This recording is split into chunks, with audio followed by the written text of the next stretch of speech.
নমস্কাৰ আজি আমি মাইক্ৰ'ছফ্ট এক্সেলত চেকবক্সে কেনেকৈ কাম কৰে সেই বিষয়ে আলোচনা কৰিবলৈ ওলাইছো নিশ্চয় আমাৰ এই ভিডিঅ'টো আপোনালোকে ভাল পাব গতিকে ভিডিঅ'টো সম্পূৰ্ণ শেষলৈকে চাই থাকিব স্ক্ৰীনখনলৈ মন কৰক চেকবক্স কেইটাত মই যদি ক্লিক কৰি দিওঁ এই পেন্ডিংটো পেইড হৈ যায় চাওক মই 2 নম্বৰ চেকবক্সত ক্লিক কৰিছো 3 নম্বৰত ক্লিক কৰিছো এনেকৈ ক্লিক কৰি কৈছো পেইড হৈ গৈছে পেন্ডিং বিলাক আৰু যদি মই আনচেক কৰি দিওঁ তেতিয়া পেইড বিলাক পেন্ডিং দেখুৱাইছে এইখিনি কেনেকৈ কৰা হৈছে এটো দেখুৱাবলৈ ওলাইছো চাই থাকিব নিশ্চয় ভাল পাব প্ৰথমতে মই ফাইলত ক্লিক কৰিছো তাৰ পিছত একেবাৰে তলৰ পিনে থকা অপচনটোত মই ক্লিক কৰিব লাগিব তাৰ পিছত ইয়াত কাস্টমাইজ ৰিবন বুলি এটা অপচন আছে তাত ক্লিক কৰিব লাগিব কাস্টমাইজ ৰিবনত ক্লিক কৰাৰ পিছত এইখিনিতে ডেভেলপাৰ বুলি এটা ট্যাব আপুনি পাব এই ডেভেলপাৰ ট্যাবটোৰ এটা চেকবক্স আছে হেতু চেক কৰিব লাগিব মই ইয়াত ক্লিক কৰি দিছো সব চেক হৈ গৈছে এটা মই ওকে ক্লিক কৰিব লাগিব ওকে ক্লিক কৰাৰ পিছত ওপৰত আপুনি ডেভেলপাৰ ট্যাবটো পাই যাব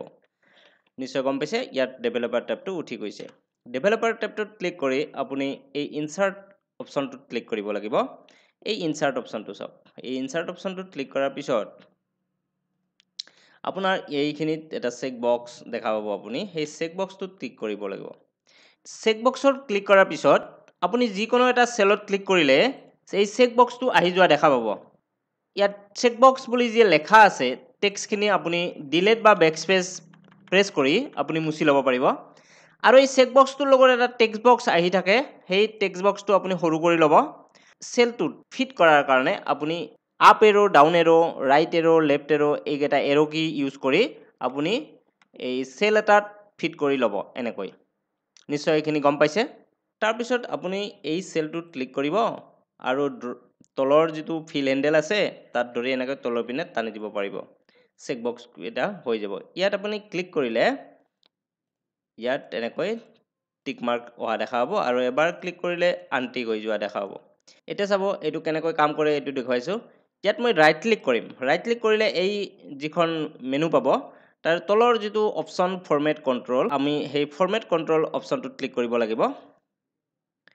তাৰ পিছত এই ডায়লগ বক্সখন দেখা দিব এইখন হৈছে ফৰমেট কন্ট্ৰোল ডায়লগ বক্স ইয়াত আপুনি সেল লিংক বুলি এটা অপচন পাব সেই সেল লিংকটোত ক্লিক কৰিব লাগিব মানে এই যিখানে টেক্সট বক্স এটা আছে তাত ক্লিক কৰিব লাগিব এতিয়া মই এই সেলটোত ক্লিক কৰিম চাওক এই যেটো চেক বক্সৰ কাষত খালি ঠাই যে আছে এইখিনিত আপুনি ক্লিক কৰিব ইয়াত ক্লিক কৰি দিছো মই তাৰ পিছত আপুনি ওকে বুটামত ক্লিক কৰক হৈ গৈছে ইয়াত এতিয়া আপুনি ক্লিক কৰিলে তাৰ তলত ট্ৰু লিখা আছে আৰু আনচেক কৰিলে ফলছ লিখা আছে আপুনি এনেকৈ প্ৰত্যেকটা চেক বক্স ফৰমেট কন্ট্ৰোললৈ যাব লাগিব সেই সেল লিংকত ক্লিক কৰিব লাগিব তাৰ পিছত সেই সেলটোতে ক্লিক কৰিব লাগিব আৰু ওকে ক্লিক কৰিব লাগিব right click format control cell link সেলটোত ক্লিক কৰক ওকে এনেকৈ পটাপট মই এইকেইটা কৰি লৈছো চক right click format control cell link cell okay right click format control cell link cell okay চক গোটেইকেইটা হৈ গৈছে এতিয়া আপুনি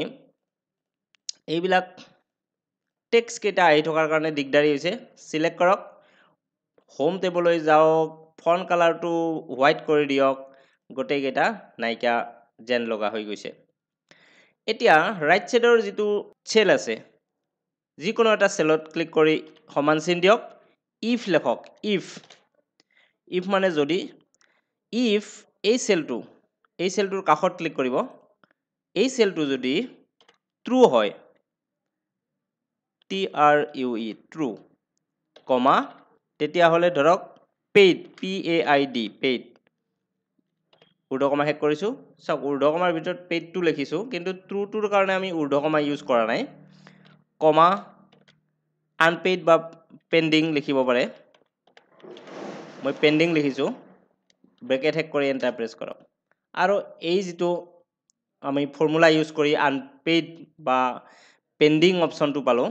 এইটোৰ সেলত ক্লিক কৰি আপুনি তলৰ ফিল হ্যান্ডেলত ধৰি এনেকৈ তলৰ পিনে টানি দিয়ক বাকি কেটাও এনেকৈ পেণ্ডিং আহি গৈছে। এতিয়া যদি কোনোবা এটা আপুনি চেকবক্স চেক কৰে, চাওক পেইড দেখুৱাইছে, আন এটা আপুনি পেইড কৰক, এনেকৈ পেইড কৰি যাব পাৰিব। নিশ্চয় আমাৰ এই ভিডিঅ'টো আপোনালোকে ভাল পাইছে। যদি ভাল পাইছে ভিডিঅ'টো লাইক কমেণ্ট কৰাৰ উপৰি শ্বেয়াৰ কৰিবলৈ নাপাহৰিব। আৰু যদি আপুনি আমাৰ এই চেনেলটো এতিয়ালৈকে ছাবস্ক্ৰাইব কৰা নাই, অনুগ্ৰহ কৰি ছাবস্ক্ৰাইব কৰিব। আজিলৈকে ইমানে, ধন্যবাদ।